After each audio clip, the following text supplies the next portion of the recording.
आज की क्लास से हम 11th चैप्टर से पर्सनालिटी के क्वेश्चनों को सॉल्व करने स्टार्ट करेंगे। इसमें पहला क्वेश्चन यहाँ पर लिया गया है। आकृति में O वृत्त का केंद्र है, P क्यू एक जीवा है। यदि कोण पी आर क्यू 50 अंश है तो कोण ओ पी क्यू का मान ज्ञात करके बताना है। आप इस क्वेश्चन को आसानी से सॉल्व कर सकते हो। देखो, एक चाप के द्वारा, मतलब पी क्यू एक चाप है, इसके द्वारा केंद्र पर जो बना कोण है वो परिधि से बने कोण की क्या होता है, 2 गुना होता है, प्रमेय नंबर 7 के हिसाब से। ठीक है, तो यहाँ पर जो कोण बनेगा वो परिधि पे जो कोण बन रहा है उसका क्या होगा, 2 गुना होगा। मतलब यहाँ पर 50 है तो यहाँ पर क्या होगा, 100 आएगा। ठीक, पहला बात ये। और दूसरा चीज देखिए, यहाँ पर ओ पी और ओ क्यू क्या है, वृत्त की त्रिज्या है। इस वाले त्रिभुज में ना वृत्त की क्या है, त्रिज्या है, और ये दोनों भुजाएं क्या होंगी, इस वाले त्रिभुज के लिए बराबर हो जाएंगी। तो बराबर भुजाओं के सामने का कोण क्या होता है, बराबर भुजाओं का सम्मुख कोण क्या होता है, बराबर होता है। मतलब यहाँ पर का कोण यहाँ पर कोण क्या होगा, दोनों बराबर होगा। तो यहाँ पर कितना आएगा, 100। ठीक है, तो इन्हीं को ध्यान में रखते हुए हम इस क्वेश्चन को सॉल्व करेंगे। तो हल कर रहे हैं। यहाँ पर 50 अंश का कोण बन रहा है ना, इसका नाम क्या है, पी आर क्यू। कोण पी आर क्यू पे 50 अंश का कोण बन रहा है। ठीक है, तो केंद्र पे कितने अंश का कोण बनेगा, इससे जस्ट 2 गुना। मतलब इसका नाम क्या रख देते हैं, P O Q. P O Q यहां पर 2 गुना बनेगा किसका, P are Q P. R are क्यू, ठीक है, पी आर क्यू का मान कितना है, 50 अंश है। तो पी ओ क्यू का मान कितना हो जाएगा, 2 गुना 50, या इसको लिख सकते हैं 100 अंश। ओके, इसको समीकरण 1 मान लेते हैं। अब इस वाले त्रिभुज में देखेंगे हम पी ओ क्यू में। अब त्रिभुज पी ओ क्यू में, पीओक्यू में क्या है, यहां पर ओपी और ओक्यू ये दोनों भुजाएं वृत्त की त्रिज्या है, और इस वाले त्रिभुज के लिए दोनों भुजाएं क्या हो जाएंगी, बराबर हो जाएंगी। तो ओपी बराबर ओक्यू, वृत्त की त्रिज्या। ठीक है, दोनों बराबर हो गई। और हमें पता है कि बराबर भुजाओं के सम्मुख कोण क्या होते हैं, बराबर होते हैं। मतलब पी कोण और क्यू कोण दोनों क्या होंगे, बराबर होंगे। अगर हमने इसको x माना तो ये भी क्या होगा, x ही होगा। ओके, तो कोण ओ पी क्यू और ओ क्यू पी दोनों क्या होगा, बराबर होगा। और दोनों को हमने क्या माना, x माना। ओके, तो यहां पर देखिए, हमने इस कोण को x माना है और इस कोण को x माना है, क्योंकि समान भुजाओं के सम्मुख कोण क्या होते हैं, बराबर होते हैं। और यहाँ पर कितना कोण आया है, 100। देख लो, यहाँ पर पीओक्यू का मान कितना मिला है, हमें 100 मिला है। राइट, तो हमें पता है कि त्रिभुज के तीनों कोणों का योग कितना होता है, त्रिभुज के तीनों कोणों का योग होता है 180। वही रूल को यहाँ पर लगाना है हमें। तो कोण ओ पी क्यू प्लस कोण ओ क्यू पी प्लस कोण पी ओ क्यू। ठीक है, कौन कौन सा लिया, O P Q, O Q P और पी ओ क्यू। इन तीनों त्रिभुजों को जोड़ेंगे कितना आएगा, 180 आएगा ना, क्योंकि त्रिभुज के तीनों कोणों के कितना आता है, 180 होता है। अब सभी कोणों को मान रखें हम, यहाँ पर क्या है, इन दोनों का मान क्या है, x x है, यहाँ पर x आ जाएगा प्लस x। ठीक है, इसका मान क्या निकाले थे, 100 इज इक्वल टू 180। यहाँ पर क्या हो जाएगा, 2x जुड़ गया ना, 2x plus 100 is equal to 180।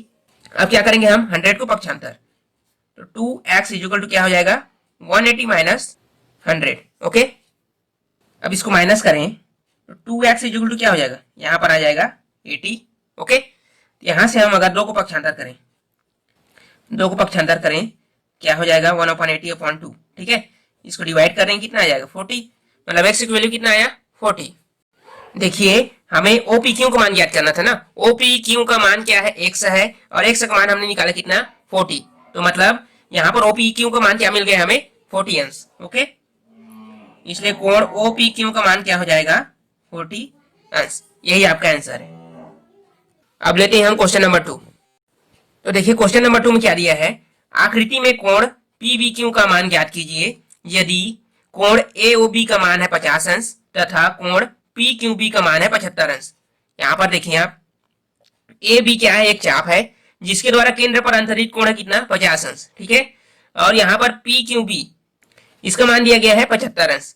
तो चाप AB द्वारा केंद्र पर 50 अंश का कोण बन रहा है। इसी चाप द्वारा परिधि के किसी भी हिस्से पर जो भी कोण बनेगा इसका आधा रहेगा, राइट। इसका क्या बनेगा, आधा कोण ही बनेगा, या परिधि पर जो कोण बनता है उसका दोगुना कोण यहाँ पर बनता है, बोल सकते हैं ऐसा भी, ठीक है। ए बी चाप के द्वारा यहाँ पर भी एक कोण बन रहा है, ठीक है। इसी के द्वारा केंद्र पर कोण बन रहा है, तो यहाँ पर जो कोण बन रहा है वो क्या होगा, इसका आधा होगा। यहाँ पर कोण बनेगा 25 अंश का, राइट, इसका आधा।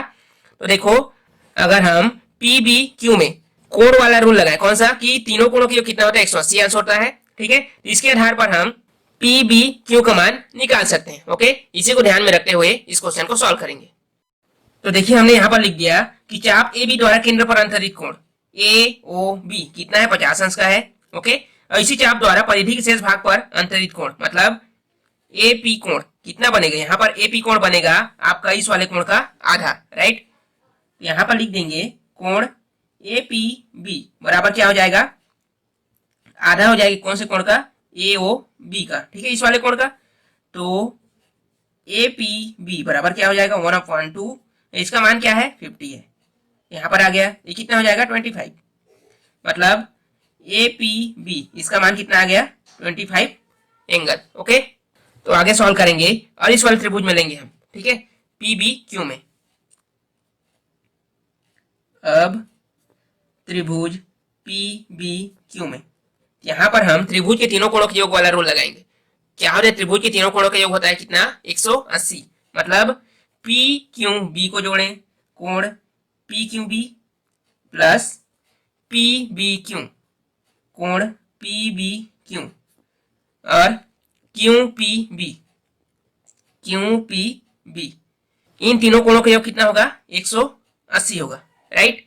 यहाँ पर सभी को मान रखें हम, तो पी क्यू बी इसका मान कितना है, 75 अंश है, प्लस पी बी क्यू इसका मान हमें नहीं पता। और एक चीज देखिए आप, यहाँ पर क्यू पी बी बोले या ए पी बी, यहाँ पर नाम वही है ना, सेम है, मतलब इसको ए पी बी भी बोल सकते हैं और क्यू पी बी भी बोल सकते हैं, ठीक है। यहाँ पर क्यू पी बी इसका मान क्या होगा, जो अभी निकाला हमने 25, ठीक है। यहाँ पर ए पी बी निकाले हैं, लेकिन यहाँ पर क्यू पी बी भी वही मान होगा, ठीक है।